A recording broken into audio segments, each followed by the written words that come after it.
오늘 말씀은 민수기 14장 8절에서 10절 말씀입니다. 여호와께서 우리를 기뻐하시면 우리를 그 땅으로 인도하여 들이시고 그 땅을 우리에게 주시리라. 이는 과연 젖과 꿀이 흐르는 땅이니라. 다만 여호와를 거역하지는 말라. 또 그 땅 백성들을 두려워하지 말라. 그들은 우리의 먹이라. 그들의 보호자는 그들에게서 떠났고 여호와는 우리와 함께 하시느니라. 그들을 두려워하지 말라 하나 온 회중이 그들을 돌로 치려 하는데 그때 여호와의 영광이 해막에서 이스라엘 모든 자손에게 나타나시니라. 아멘. 오늘 수요예배 말씀은 믿음은 바른 해석이다라는 제목으로 하나님 말씀 증거하겠습니다. 민수기 13장에서 14장에 걸친 말씀은 12명의 정탐꾼의 이야기입니다. 여호수아와 갈렙과 10명의 정탐꾼들이 똑같은 사건을 경험하면서 서로 다른 해석을 하는 것을 보게 됩니다. 여기서 믿음의 사람은 믿음으로 해석하고 또 불신의 사람은 불신으로 해석하는 것을 보게 됩니다. 그러므로 믿음이 있다는 것은 바른 해석을 하는 것과 같은 말이라고 할 수 있습니다. 여호수아와 갈렙은 하나님께서 약속하신 땅 가나안 땅에 와서 거기에 있는 그 많은 과일들, 특별히 그 포도 한 송이가 장정 두 사람이 막대기로 서로 함께 들 만큼 그 큰 포도송이를 보았습니다. 그러면서 그 여호수아와 갈렙은 이 땅은 과연 하나님께서 약속하신 젖과 꿀이 흐르는 땅이라고 이렇게 긍정적인 평가를 했습니다. 반면에 10명의 정탐꾼들은 어땠습니까? 여호수아와 갈렙처럼 거기 하나님께서 주신 것들은 바라보지 아니하고 그 땅을 악평하기 시작했습니다. 그 땅은 우리를 삼키는 땅이고 거기 있는 사람들은 기골이 장대하고 성읍은 강하기 때문에 도저히 우리는 이길 수 없다고 그렇게 말을 했습니다. 똑같은 상황을 보고 해석이 이렇게 달라지게 된 것입니다. 복음서에 보면은 달란트 비유가 나옵니다. 예수님께서는 그 한 달란트 받은 사람에 대해서 게으르고 악한 자라고 이렇게 평가하셨습니다. 우리는 게으름에 대해서 그냥 악하지 않다, 그냥 천성과 성품적으로 이해할 때가 많은데 성경은 게으름에 대해서 악하다고 이렇게 말씀하고 있습니다. 왜 그러냐? 게으른 사람들은 게을러지면 게으른 걸로 끝나지 않습니다. 자기 자신을 정당화하고 합리하기 위해서 자기가 나쁜 사람 되지 않기 위해서 다른 사람을 이렇게 비난할 때가 많습니다. 다른 사람에게 책임을 전가하고 그 사람을 원망하고 또 공격의 대상으로 찾는다는 것입니다. 그러면서 계속 부정적인 말을 만들어냅니다. 금 한 달란트가 34kg의 양인데 결코 적은 돈이 아닙니다. 그 한 달란트를 주인이 맡겼을 때는 종에 대해서는 엄청난 신뢰를 갖고 맡겼던 것입니다. 그러면 그 주인의 믿음에 대해서 종은 어떻게 해야 됩니까? 응답하는 모습이 있어야 됩니다. 그런데 자기가 게을러서 그 막대한 돈을 가지고도 투자하거나 일을 하거나 하지 않고 자기의 어떤 게으름을 주인에게 책임을 전가시키는 것을 보게 됩니다. 그러면서 주인에게 이렇게 말합니다. 당신은 굳은 사람이라 해치지 않는 데서 모으고 심지 않는 데서 거두려는 그런 사람이라고 이렇게 악평을 하기 시작했습니다. 자기 자신의 게으름을 주인에게서 찾는 것입니다. 그래서 이 게으른 사람들은 항상 원인을 남에게 찾습니다. 핑계 논리로 가고 남탓 논리로 간다는 것입니다. 잘 되면은 자기 탓이고 못 되면은 조상 탓이라고 이렇게 말합니다. 우리는 반대로 가는 모습이 있어야 될 줄 믿습니다. 잘 되면은 그것은 다른 사람 덕분이고 못 되면 내 탓입니다. 그런 사람은 해야 그런 평가를 하면서 나아가야 되는데 그래야지 믿음 있는 사람이고 선한 사람이 되는 것입니다. 오늘 이스라엘 백성들도 마찬가지입니다. 사실은 땅을 탓하고 있지만은 이 땅을 주신 하나님을 향해서 탓하고 원망하며 나아가고 있는 것입니다. 우리도 어떤 인생에 이런 똑같은 상황이 되면은 이 상황에 대해서 하나님께서 나를 연단하시기 위해서 또 하나님이 더 좋은 것을 주시기 위해서 이런 고난을 내게 주신다고 그렇게 해석을 하며 나아가야 되는데 하나님이 나를 더 크게 사용하시려고 이런 고난을 주시는가 보다 이런 해석을 하면서 나아가는 것이 믿음의 사람인데 많은 사람들이 조금만 상황이 어려워지고 환경이 어려워지면은 그 책임을 누군가에게 돌리려고 하는 그런 모습을 보일 때 그 사람은 불신의 사람이라고 말할 수밖에 없다는 것입니다. 어느 날 아버지와 아들이 사막을 여행하게 되었습니다. 사막이 얼마나 뜨겁습니까? 가도 가도 물도 없고 마을도 나오지 않고 목이 말라 죽을 지경이 되었습니다. 그렇게 방황하다가 자포자기한 상황이 되었는데 웬 돌무덤이 하나 보이더라는 것입니다. 가까이 가보니까 누군가의 무덤이었습니다. 그 무덤을 보면서 아들은 더 망연자실하면서 아버지, 이제 우리는 다 죽었습니다. 이렇게 무덤이 나오는 거 보니까 이제 우리도 곧 죽을 것 같습니다. 그런데 아버지가 전혀 다른 해석을 하더라는 거예요.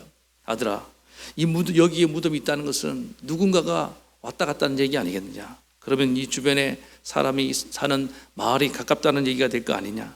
그러면은 우리도 곧 사람을 만나고 살 수 있지 않겠느냐? 정말 그 아버지의 말대로 얼마 가지 않아 마을이 나타나고 구원을 받게 되었다는 것입니다. 똑같은 무덤을 보고 어떤 사람은 이제 다 죽었다고 말을 하고, 또 어떤 사람은 거기서 살 수 있는 희망을 발견하는 것입니다. 우리 인생도 마찬가지입니다. 살다 보면은 어떤 어려운 상황에서 그 상황을 보면서 희망을 발견하는 사람이 있고, 또 더 절망 가운데 빠져드는 사람이 있는 것입니다. 우리 하나님의 백성들은 언제나 어떤 절망 가운데도 희망을 노래할 수 있어야 되는 줄로 믿습니다. 그래서 믿음은 이 바른 해석인데, 어떤 어려운 환경 가운데도 하나님이 이 어려운 환경을 내게 주신 것은 감당할 만하니까 주셨다. 또 이 환경을 통해서 하나님은 나를 통해서 이 환경에 나를 보내서 이 환경을 헤쳐나가고 또 큰 부흥을 일으키시려고 보내셨다. 그런 관점을 가져야 되는 것입니다. 그것이 성경에서 쓰임받았던 많은 사람들의 공통적인 모습이라고 할 수 있는 것입니다. 요셉도 그랬고, 또 다니엘도 그랬고, 다윗도 그랬고, 결코 환경이 좋았던 적이 없습니다. 그 어려운 환경 가운데 하나님이 나를 이곳에 보내셨다는 그 일념으로 나아갔을 때 하나님이 그들을 통해서 큰 영광을 나타내신 것을 기억하시기 바랍니다. 알렉산더 대왕이 이렇게 말을 했다고 합니다. 우리 아버지는 아버지 필립 2세가 땅을 다 정복하면은 내가 정복할 땅은 어디에 있습니까? 이 일반 세상 가운데 한 나라의 왕도 그런 기계가 있었습니다. 믿지 않는 자들에게도 이런 기계가 있는데, 우리 믿는 사람에게도 이런 어떤 환경과 어려움 가운데서도 더 큰 포부를 갖고 나아가는 모습이 있어야 될 줄로 믿습니다. 찬송가 574장은 반병선 목사님이라는 분이, 이분은 1924년 만주에서 태어났습니다. 이분이 이제 한국에 돌아와서 그 어려운 시기에, 우리나라가 전쟁 직후에 보릿고개니 얼마나 어려웠습니까? 많은 젊은이들이 다 폐잔병처럼 있더라는 것입니다. 그 젊은이들에게, 우리나라 젊은이들에게 패기와 어떤 비전을 주기 위해서 기도하고 묵상하는 가운데에 이 가사를 쓰게 되었습니다. 그 가사의 내용에 보면은 정말 젊은이들의 어떤 가슴을 일깨우는 그런 와닿는 이미지화된 그런 가사가 많이 있습니다. 파도처럼 부딪혀라, 또 하늘같이 높아지자, 바다처럼 깊고 넓자, 화산처럼 타오르자, 대지같이 광활하자, 산과 같이 우람하자. 그러면서 이 3절에 보니까 이런 가사가 있습니다. 화산같이 타오르자, 우리들의 젊은이 폭포같이 줄기차자, 우리들의 붉은 피 할 일 많은 이 나라에 우리 태어났으니 복음 들고 앞장서서 충성되게 일하자. 많은 사람 젊은이들이 왜 우리가 이 가난한 나라에 태어났느냐, 왜 이렇게 힘든 나라에 태어났느냐, 그렇게 원망하고 있는 젊은이를 향해서 원망만 하지 말고 오히려 우리가 이런 나라에 태어난 것이 더 많은 할 일을 부여받고 태어났다고 생각하자. 할 일 많은 나라에 태어났다고 생각하자. 그래서 우리가 더 충성하면 되지 않겠느냐, 더 우리가 믿음으로 나아가면 되지 않겠느냐.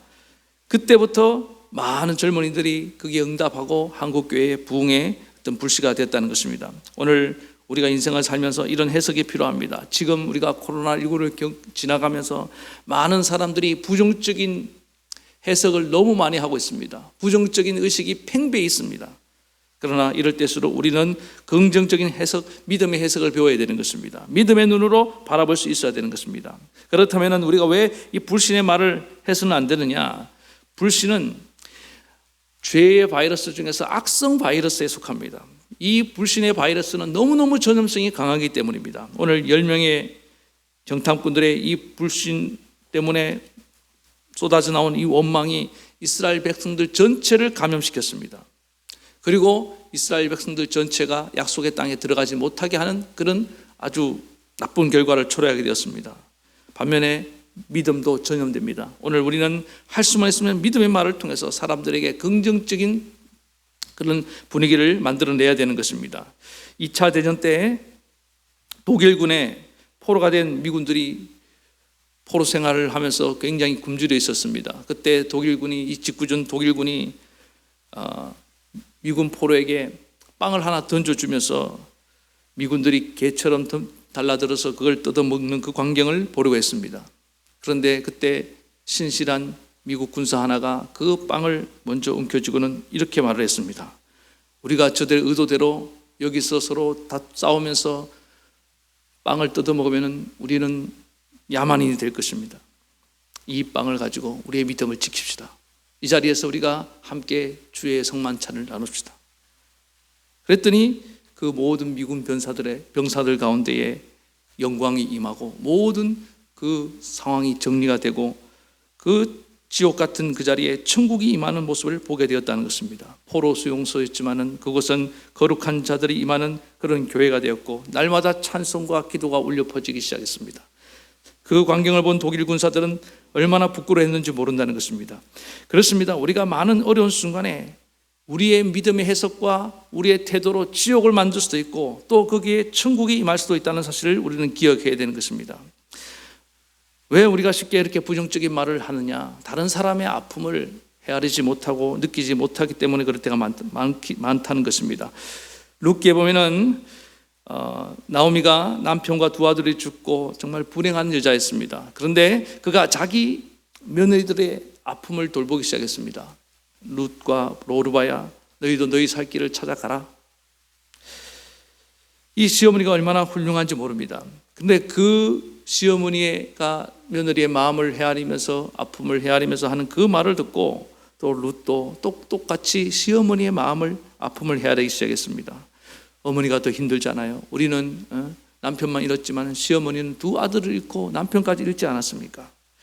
그러면서 룻이 어머니에게 힘이 되는 말을 합니다. 나는 결코 어머니를 떠나지 않겠습니다. 어머니의 하나님이 나의 하나님이 되고 또 어머니의 백성이 저의 백성이 되고 어머니 가는 곳에 내가 가고 어머니 죽는 곳에 내가 같이 죽겠습니다. 이 최악의 상황이지만은 이렇게 며느리와 시어머니가 서로의 아픔을 헤아리면서 믿음으로 하나가 될 때 거기에 영광이 임하고 아름다움이 막 이렇게 뿜어져 나오는 것을 보게 됩니다. 그리고 난 뒤에 하나님께서 두 사람을 통해서 놀라운 일을 이루어가고 하나님이 그들을 축복해 주신 것을 우리는 성경을 통해서 보게 됩니다. 오늘 우리는 다시 본문으로 돌아와서 이 10명의 정탐꾼의 모습이 혹시 우리의 모습이 아닌지를 돌아봐야 되는 것입니다. 작은 어려움만 있으면 남을 탓하고 또 책임지라 하고 많은 사람들이 그렇게 하면서 얻는 것이 뭐가 있습니까? 공동체를 다 흔들어 놓고 본인도 나중에는 우울증에 빠지고 많은 사람들이 우울하게 되는 이유 중에 우울증의 원인이 뭐냐? 원망과 불평에 있다는 것입니다. 왜 이렇게 쉽게 원망하고 불평하느냐? 거기에 지독한 불신도 있지만은 다른 사람의 아픔을 이 원망을 듣는 사람의 마음을 헤아리지 못하는 것입니다. 우리가 다른 사람의 아픔을 느끼고 품기 시작하면 쉽게 원망할 수 없습니다. 그가 이런 상황에 오기까지 얼마나 힘들었을까? 입장을 바꿔서 생각해 보면은 우리가 원망의 말을 하려 하다가도 잠시 멈추게 되는 것입니다. 그리고 다른 사람의 아픔을 품고 나아가면은 그때부터 같이 아파하고 같이 울고 같이 불쌍히 여기고 그런 상황에서 하나님은 역사하십니다. 하나님은 그 긍휼의 마음을 가진 공동체 안에 은혜를 부어주시고 복을 부어주시는 것입니다. 2018년도 우리나라가 러시아 월드컵 축구에서 16강에서 진출하지 못하고 무너졌습니다. 그때 스웨덴전 또 멕시코전 좀 만만하다고 생각했던 나라와 경기를 했는데 완전히 무너졌습니다. 그리고 난 뒤에 국민 여론이 극도로 나빠졌습니다. 최악의 상황이 되었습니다. 국민들이 어떤 사람들 말합니다. 비행기 표도 아깝다. 올 때 걸어와라. 그때 선수들이 서로 자기 자신들을 돌아보고 또 서로를 격려하고 아파하고 함께 울고 불쌍히 여기고 마지막 어떤 결의를 다졌다고 합니다. 우리가 마지막에 한번 목숨 걸고 한번 뛰어보자. 저 독일 피파 1위의 독일이 멕시코한테도 졌는데 혹시 아느냐? 우리가 최선을 다해서 또 한번 싸워보면은 피파 1위 독일도 이길 수 있지 않겠느냐. 그리고 서로를 그 전날 용기를 북돋아주고 그들이 정말 죽을 각오로 해서 뛰었다고 합니다. 보통 선수들이 한 경기를 하면은 1인당 한 9에서 10km 정도를 뛰는데 대부분의 선수들이 11km 이상을 뛰었습니다. 얼마나 열심히 뛰었는지 모릅니다. 그랬더니 하나님의 은혜인지 그때 놀라운 기적과 같은 일이 나서 우리가 독일전에서 승리한 것을 기억합니다. 오늘 본문에도 마찬가지입니다. 누가 이런 역할을 했느냐? 여호수아와 갈렙입니다.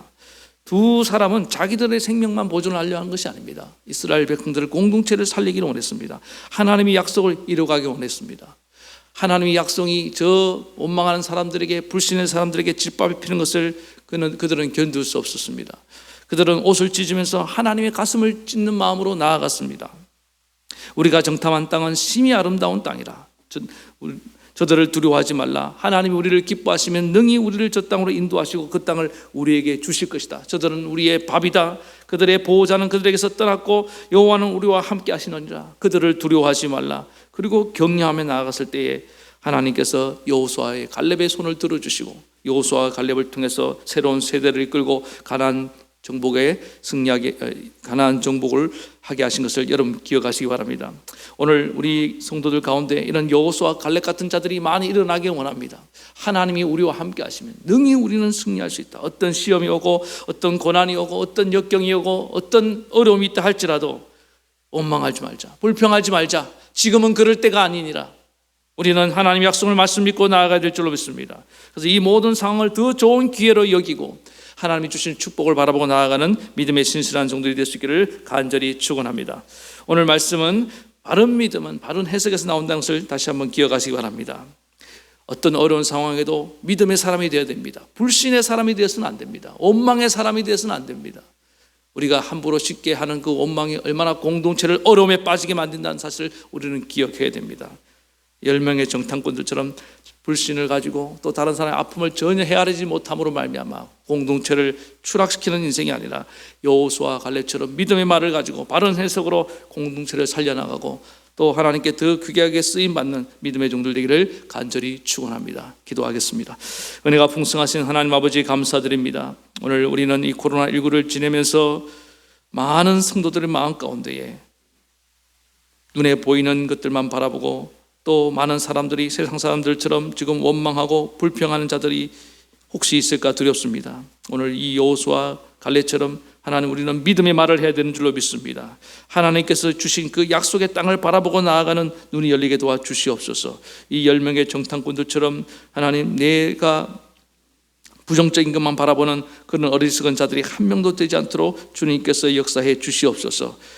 불신을 전염시키는 자들이 아니라 믿음을 전염시키는 자들이 되어야 될 줄로 믿습니다.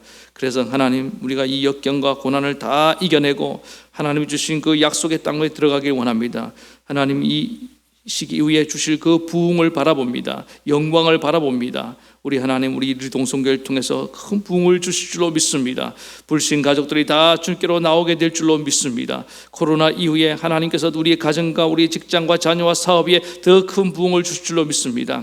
하나님 우리를 단련시키기 위해서 우리의 믿음이 더 깊어지게 하려고 이런 시련을 주신 줄로 믿습니다. 오늘 온라인으로 예배드리는 모든 성도들 주님 붙잡아 주시옵소서. 저들의 믿음이 식어지지 않게 도와주시옵고 불평과 불만에 휩싸이지 않게 도와주시옵으며 온전히 하나님 을 바라보고 나아가는 믿음의 종들로 굳건히 세워지게 도와주시고 이제 코로나도 잠잠해지고 있사오니 각자의 자리, 믿음의 자리, 예배의 자리를 회복할 수 있도록 은혜 베풀어 주시옵소서. 우리 하나님께서 우리 모든 성도들에게 큰 은혜 주시기를 간절히 소원하오며 예수님 이름으로 간절히 기도하옵나이다.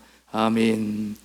이제는 우리 주 예수 그리스도의 크신 은혜와 하나님 아버지의 극진하신 사랑하심과 성령의 감동, 감화, 교통, 위로 역사하심이 바른 믿음을 가지고 올바른 해석을 하며 많은 사람을 살리는 데 쓰임받기를 원하는 모든 성도들 머리 위에 저들의 가정과 자녀와 생업 위에 이 나라 이 민족 위에까지 영원토록 함께하옵시기를 간절히 축원하옵나이다. 아멘.